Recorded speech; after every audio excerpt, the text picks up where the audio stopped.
शपथ हम लोग को भी लेना चाहिए। इन लोगों ने जो शपथ ले ली।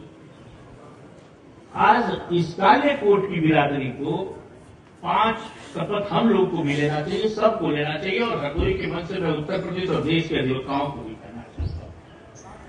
हम लोग के गार्जियन आदरणीय राम अवतार शुक्ला जी बैठे हैं, इसलिए कि जिस तरफ इन्होंने इशारा किया शायद पॉलिटिकल लोग नहीं कर पाएंगे, जो चुनाव लड़ते हैं बार का करने का साहस भी नहीं कर पाएंगे। इन्होंने कहा अधिक से अधिक अध्ययन करें। अब ये जो कहेगा वो चुनाव कैसे जीतेगा? लेकिन पराशर स्मृति में लिखा है कि ज्योतिषम व्यवहारम च प्रायश्चितम चिकित्सतः अधानम यो नरो भूयात अपराधम की अंतर पर। ज्योतिषी, चिकित्सक और अधिवक्ता अगर ज्ञानी नहीं है तो इससे बड़ा अपराध कुछ नहीं। वहां तक सब लोग दे सकते हैं कि डीएम का बंगला फूक दो, एसपी का बंगला फूक दो, यहाँ आंदोलन कर दिया जाए, वहां आंदोलन कर दिया जाए, ये कर दिया जाए। भाषणों के बाद आप अधिवक्ताओं के आंदोलन का परिणाम देखिएगा तो आपको बड़ी निराशा होगी। अब उसमें एक दूसरे के ऊपर ब्लेम करना अलग चीज है, लेकिन हम कहीं न कहीं हम कलम के सिपाही हैं, ये नहीं भूलना चाहिए। हम अपनी तर्क शक्ति के द्वारा न्याय प्राप्त करेंगे, इसमें कोई दो राय नहीं है। और इसकी प्रतिज्ञा, इसकी शपथ हम सब लोगों को करना चाहिए कि हम कैसे अधिक से अधिक अध्ययन करके हम अधिक से अधिक अपनी तर्क शक्ति के द्वारा अपने पक्ष में निर्णय प्राप्त करें। यह पहली प्रतिज्ञा लेने की जरूरत है, शपथ लेने की। और दूसरी शपथ जो सबसे ज्यादा जरूरी है अधिवक्ताओं के लिए भी और अधिवक्ता नेताओं के लिए विशेष तौर पर, कि वर्ड्स और डीड्स में डिफरेंस नहीं होना चाहिए, कथनी और करनी में फर्क नहीं होना चाहिए, कृति और कथन फर्क नहीं होना चाहिए। लोग कुछ भी बोल जाते हैं कि हम ये कर देंगे। और जब मैं शपथ ग्रहण समारोह में जाता हूँ, 75 जिलों में जाता हूँ, सभी तहसीलों में जाता हूँ, आप देखते होंगे सोशल मीडिया के माध्यम से, तो उत्साह में लोग कह जाते हैं, क्या क्या कह जाते हैं। हमारे बार काउंसिल में भी यही स्थिति। एक बार काउंसिल मेंबर हमारी गाड़ी के पीछे गाड़ी लगा कर आए और टोल अपना उनका माफ हो गया, क्योंकि हमारी टोल नहीं लगी। लौट के उन्होंने जब भाषण दिया उस बार में, तो उन्होंने कहा कि मेरी बात हो गई है, उत्तर प्रदेश में वकीलों का टोल हम माफ करा देंगे। तो उसके बाद हमको बोलना था, तो हमने कहा लौटते तो मेरे साथ मत लौटिए, टोल दे के आइए। मेरे कहने का मतलब है, कोई पेंशन दे रहा है, कोई हवाई जहाज का किराया माफ कर रहा है, कोई रेल का किराया माफ कर रहा है, कोई बिजली का बिल माफ कर रहा है। यह जो आप कर नहीं सकते हैं वो वादे मत करिए। अधिवक्ता नेताओं को भी चाहिए और अधिवक्ताओं को भी चाहिए कि हम कथनी और करनी में फर्क नहीं करेंगे, जो कहेंगे वो करेंगे। यह वादे के साथ ये दूसरी शपथ लेने की भी जरूरत है। तीसरी शपथ लेने की जरूरत है कि हम मिलकर काम करें। दोनों हमारे आदरणीय हैं। अध्यक्ष जी ने यहां अलॉटमेंट पे क्वेश्चन किया, दूसरे ने डिनाई कर दिया। हम कैसे नहीं मिलकर काम कर सकते? 15 चेंबर बने हैं, 15 चेंबर में 60 लोगों को अलॉट होना है। कोई पारदर्शी प्रक्रिया अपना ली जाए, कोई बाहरी आदमी को उठा लिया जाए, कुछ कैटेगरी बना दी जाए, लॉटरी निकाल दिया जाए। क्यों नहीं पारदर्शिता के साथ हो सकता है? लड़ना जरूरी क्यों है? हम एक क्यों नहीं हो सकते? उत्तर प्रदेश की सभी कचहरियों में ये दिक्कत है। रानीगंज तहसील है प्रतापगढ़ में, 70 वकील हैं और 4 बार एसोसिएशन बनी हुई है।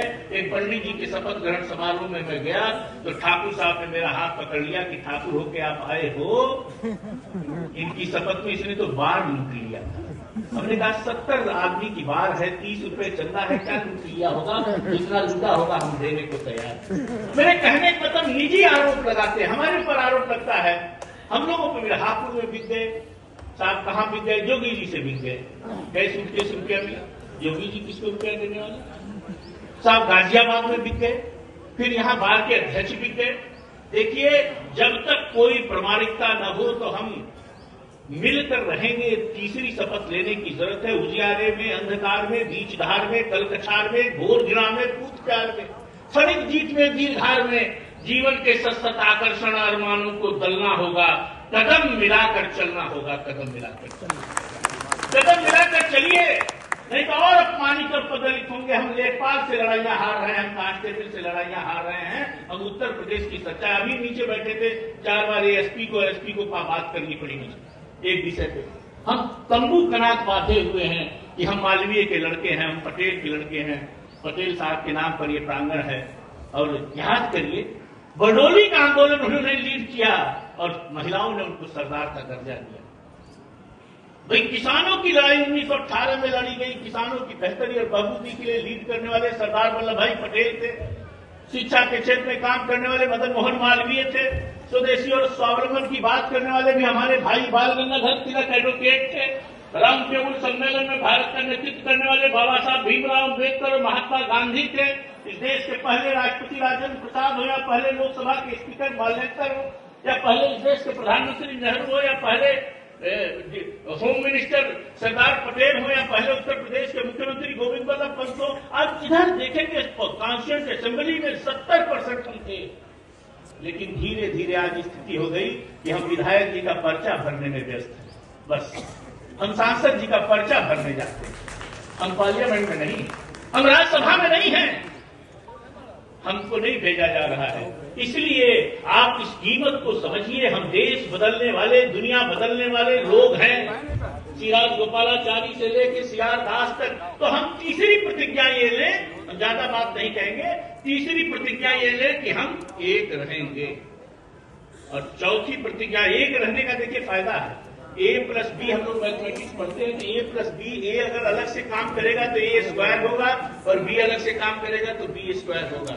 और A और B मिलकर काम करेंगे तो A+B का होल स्क्वायर होगा। A² अलग बनेगा, B² अलग बनेगा और 2AB अलग।